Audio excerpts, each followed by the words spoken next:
एक चीज़ जो supreme court स्पष्ट करता है वो ये कहता है कि जनजातीय समाज की एक ही पहचान है, उसकी रूढ़ी, रीति रिवाज, संस्कृति और सामाजिक मान्यता। बार बार सुप्रीम कोर्ट भी कहता है कि अगर उसके समाज ने उसको मान्यता नहीं दी तो लीगली उसका ट्राइबल का स्टेटस नहीं रहता। उस वोटर लिस्ट में उस व्यक्ति का भी नाम है जो धर्मांतरित हो गया, जबकि होना क्या चाहिए, पारंपरिक ग्राम सभा में तो वही बैठेगा ना जो उस जनजाति की परंपरा को मानता है। बस्तर के उस ग्राम सभा के लोगों ने निर्णय लिया कि हमारे ग्राम की पंचायत की ग्राम की सीमा के अंदर कोई भी व्यक्ति धर्म का प्रचार करने नहीं आएगा। धर्म का प्रचार इन द सेंस कोई भी पादरी हमारे गाँव में नहीं आएगा।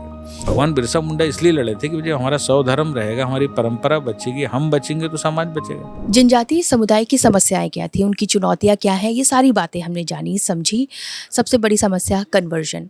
लेकिन इन सारी चीज़ों से निकलकर लीगली इन सब चीज़ों को कैसे हैंडल किया जा सकता है, कैसे उनका संरक्षण किया जा सकता है, इस पर हम बात करेंगे। जनजाति जागृत समिति के उपाध्यक्ष प्रकाश उइके जी हमारे साथ हैं, जो कि रिटायर्ड डिस्ट्रिक्ट जज भी रह चुके हैं। तो सर, बातचीत जारी करें उससे पहले आपका पांचजन्य पर स्वागत है। और जैसे कि मैंने शुरुआत की कि सबकी समस्याएं हमने जानी समझी, सबसे बड़ी समस्या कन्वर्जन निकल कर आया। लेकिन इन सब चीज़ों को लीगली कैसे डील करेंगे? सरकार अपने प्रयास कर रही है, सरकार की अपनी नीतियाँ बन रही हैं, योजनाएं बन रही हैं, विकास के मॉडल से जनजातियों को जोड़ने की कवायद चल रही है, लेकिन लीगली इस एस्पेक्ट को कैसे डील किया जाए? देखिए, पहले तो आपके चैनल को मैं धन्यवाद प्रेषित करता हूं कि जनजातियों की बातों को विश्व पटल में या राष्ट्रीय स्तर पे आप उठा रहे हैं। ये तो सर्वव्याप्त है कि जनजातीय समाज में इस समय जो जनजातीय समाज अनेक समस्याओं से जूझ रहा है, उसमें धर्मांतरण एक बड़ी समस्या है।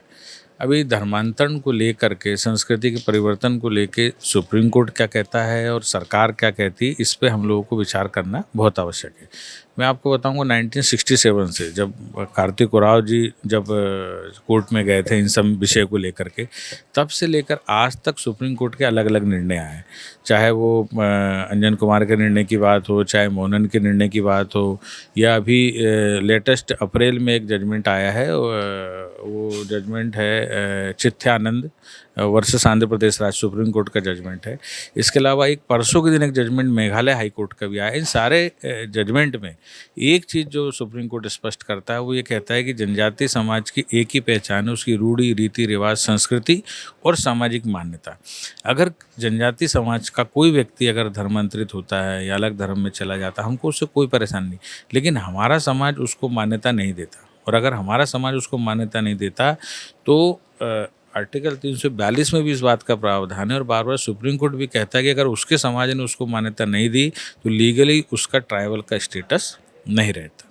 क्योंकि आप अगर इसकी बात करें, पेशा ग्राम सभा की बात करें, तो उस ग्राम सभा का पूरा नाम पारंपरिक ग्राम सभा है, और उस पारंपरिक ग्राम सभा का मेंबर वही हो सकता है जो उस परंपरा को मानता हो। जैसे गोंड समाज की ग्राम सभा है छोटी, उस ग्राम सभा का नाम है पारंपरिक ग्राम सभा। लेकिन लीगल स्टेटस क्या दिया है ग्राम सभा का? ग्राम सभा की अगर हम परिभाषा पढ़ने जाए पेशा एक्ट में, तो वहाँ लिखा है कि उस पंचायत के वो सारे लोग जिनका नाम वोटर लिस्ट में है, तो उस वोटर लिस्ट में उस व्यक्ति का भी नाम है जो धर्मांतरित हो गया। जबकि होना क्या चाहिए, पारंपरिक ग्राम सभा में तो वही बैठेगा ना जो उस जनजाति की परंपरा को मानता हो गया उसको तो फिर हट जाने से बैठेगा। अच्छा, इस बात को न्यायालय बार बार कह रहा है। अभी परसों जो जजमेंट आया, मेघालय का एक जजमेंट आया, उसमें स्पष्ट कहा है कि एक परंपरागत पूजा साल में एक बार खासी जनजाति की होती है। उस खासी जनजाति की जो पूजा होती है, जो रिचुअल्स होते हैं, उसमें खासी जनजाति की वो लोग जो परंपरागत रूप से रूढ़ी, रीति रिवाज, धर्म को मानते हैं वही होंगे। कुछ कन्वर्टेड जो जनजाति के व्यक्ति थे, उन्होंने कहा कि नहीं, हम भी इस पूजा में शामिल होंगे, और इस बात को लेके वो हाईकोर्ट चले गए। और माननीय हाईकोर्ट ने परसों के दिन इतना क्लियर जजमेंट दिया और ये कहा कि देखिए, वो एक पवित्र परंपरा है, उनकी पूजा की परंपरा, और उसकी पूजा में की परंपरा में किसी भी ऐसे व्यक्ति को जो धर्मांतरित हो चुका, कन्वर्ट हो चुका, उस परंपरा को नहीं मानने वाला, उस परंपरा का अपमान करने वाला, वो व्यक्ति उस परंपरा में, उस पूजा विधि में शामिल नहीं हो सकता। उन्होंने ये कहा कि नहीं, हमारे अधिकार है। उन्होंने बोला कि आर्टिकल 25 भी हमको ये अधिकार देता है कि हमारे रूढ़ी, रीति रिवाज, संस्कृति, परंपरा को हम बचाएं, और ऐसा अधिकार जनजाति समाज को भी है। जो जहाँ तक पेशा ग्राम सभा की बात रही, तो पेशा ग्राम सभा की परिभाषा को सरकार ने और स्पष्ट करना चाहिए, और उसके रूल्स में ये करना चाहिए कि इस पेशा ग्राम सभा के मेंबर्स कौन होंगे। तो मुझे लगता है कि मेंबर्स वही हो जो परंपरा को माने। जो परंपरा को नहीं मानता, केवल वोटर लिस्ट में नाम के आधार पे हम कन्वर्टेड व्यक्ति को भी ग्राम सभा का आधार माने, ये गलत है। मैं एक बात और आपको इसमें जोड़ना चाहूँगा कि अभी छत्तीसगढ़ के 2 बहुत अच्छे जजमेंट आए। उन निर्णयों की बात मैं करूँगा, क्योंकि निर्णय की भाषा जो माननीय सुप्रीम कोर्ट ने कहा वो जानना हमारे लिए ज़रूरी है। वहाँ पे ये इशू था कि जो धर्मांतरित व्यक्ति थे वो अपने जो भी मृतक है उनका शव का जो भी दफन करते थे वो गांव में करते थे, और गांव की जो शमशान है उसमें वो क्रिश्चियन विधि से करते थे। उसके ऊपर क्रॉस लगाना, बाकायदा फादर आ रहे, ये आ रहे, वो सारी चीज़ें करते थे। तो जनजाति समाज ने इसका विरोध करा कि भाई हमारी परंपरा अलग है, तुम ये इस रीति से क्यों करते हो। उस बात को लेकर वो चले गए हाई कोर्ट, और माननीय हाई कोर्ट जाने के बाद हाई कोर्ट ने स्पष्ट किया कि वो जनजाति ग्राम है, उस जनजाति ग्राम की परंपरा को आप नहीं मानते, आप कन्वर्टेड हो गए, क्रिश्चियन हो गए, तो भला ही वो चर्च आपका वहाँ से 60-70 किलोमीटर, लेकिन आप चर्च के ही कब्रिस्तान में उसका दफन करेंगे, गांव में दफन नहीं करेंगे। बहरहाल उन्होंने इस जजमेंट को सुप्रीम कोर्ट में भी चैलेंज करा, और माननीय सुप्रीम कोर्ट ने भी हमारे जनजाति समाज का पक्ष लेते हुए ग्राम सभा के निर्णय को बरकरार रखा। एक निर्णय और बताऊंगा, हमारी सुलंगी की ग्राम सभा है जो बस्तर की ठेठ इंटीरियर क्षेत्र में है। बस्तर के उस ग्राम सभा के लोगों ने निर्णय लिया है कि हमारे ग्राम की पंचायत की ग्राम की सीमा के अंदर कोई भी व्यक्ति धर्म का प्रचार करने नहीं आएगा। धर्म का प्रचार इन द सेंस कोई भी पादरी हमारे गांव में नहीं आएगा। उस बात को लेके ये हाईकोर्ट चले गए कि साहब ये तो हमारा आर्टिकल 19 का उल्लंघन है, हम तो कहीं भी आ जा सकते हैं, इस देश में कहीं भी घूम सकते हैं। माननीय हाईकोर्ट ने स्पष्ट किया है कि भाई देखो, उस गांव में वो अपनी परंपरा, रूढ़ी, रीति रिवाज मनाकर रह रहे हैं। ग्राम सभा का प्रथम कर्तव्य, हम क्या सोचते हैं ग्राम सभा का पहला काम है जल जंगल जमीन की रक्षा। ग्राम सभा का पहला उद्देश्य है उस ग्राम सभा की संस्कृति, रूढ़ी, रीति रिवाज, परंपरा की रक्षा करना, और उस रक्षा करने के लिए ग्राम सभा का निर्णय लेती है कि हमारे गाँव में कोई भी प्रचार करने क्रिश्चियन व्यक्ति नहीं आएगा। और उन्होंने उनके ग्राम सभा के निर्णय का सम्मान करते हुए हाईकोर्ट ने उनके पक्ष में निर्देश दिया। वो सुप्रीम कोर्ट चले गए। माननीय सुप्रीम कोर्ट ने भी ग्राम सभा के उस निर्णय का सम्मान किया और उनके पक्ष में जजमेंट दिया, और सख्त कहा कि उनको, ग्राम सभा को ये अधिकार है कि उनके गांव में कौन आएगा और कौन नहीं आएगा। अगर आप प्रचार करने के लिए आ रहे हैं, अपने धर्म का प्रचार करने के लिए, और ग्राम सभा अलाउ नहीं करती तो आप वहाँ नहीं आ सकते। तो जहाँ धर्मांतरण की बात है, तो मुझे ऐसा लगता है कि जो सुप्रीम कोर्ट के विभिन्न निर्णय हैं उनकी लाइट में सरकार को इसमें और कठोर कानून बनाना चाहिए। जैसे धर्म स्वतंत्रता अधिनियम का इतना कठोर कानून अभी मध्य प्रदेश में भी लागू हुआ, छत्तीसगढ़ में, लेकिन वहाँ पे क्या कहा है कि कोई भी व्यक्ति धर्मांतरित होगा तो किसको सूचना देगा? कलेक्टर को सूचना देगा। मैं कहता हूँ आप इसमें ये प्रावधान करिए कि उस गांव का कोई भी व्यक्ति धर्मांतरित होगा तो सबसे पहले ग्राम सभा को सूचना देगा। क्यों? क्योंकि ग्राम सभा तो उसके एक छोटे से क्षेत्र में, उसको पता चलना चाहिए कि हमारे गाँव का कौन व्यक्ति कन्वर्ट हो गया, कौन नहीं। तो ग्राम सभा को जब ये पता लगेगा कि ये व्यक्ति दूसरे धर्म में चला गया तो वो अपनी परंपरा ग्राम सभा से उसको बाहर कर देगा। हमारा कोई भी विरोध नहीं कि कोई व्यक्ति किसी भी धर्म में जाता है, वो स्वतंत्र है। लेकिन जब हमारी ग्राम सभा ये मान्यता नहीं देती, हमारी परंपरागत ग्राम सभा इस बात की मान्यता नहीं देती कि वो हम में से एक नहीं है, हमारे समुदाय का नहीं है, और सुप्रीम कोर्ट भी ये कहता है। यहाँ पे सवाल ये है कि कन्वर्ट हो रहे हैं, कन्वर्जन में सबसे बड़ी समस्या ये है कि आपको मैनिपुलेट करके कन्वर्ट किया जा रहा है। बहुत कम ऐसे केसेस सामने आए हैं जो स्वेच्छा से कन्वर्ट हुए हैं।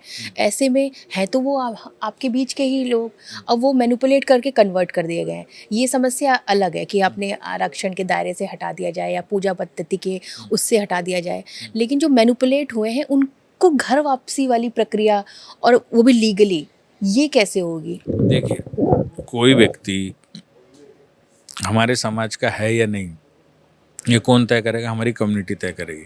मैं गोंड कम्युनिटी का व्यक्ति, जनजाति का व्यक्ति, मैं अगर ऐसा कोई काम करता हूँ जो मेरी कम्युनिटी के अंतर्गत स्वीकार्य नहीं है, तो मेरी कम्युनिटी मुझे या तो बाहर करेगी या अंदर करेगी, या मेरी कम्युनिटी ये निर्णय लेती है कि नहीं ये व्यक्ति हमारे उसमें आना चाहिए। तो ये कम्युनिटी को तय करना है। ये सुप्रीम कोर्ट भी बार बार कहता है कम्युनिटी को तय करना है, ये सरकार को तय नहीं करना है। कम्युनिटी ही तय करेगी कि कोई व्यक्ति किसी कम्युनिटी का है या नहीं है।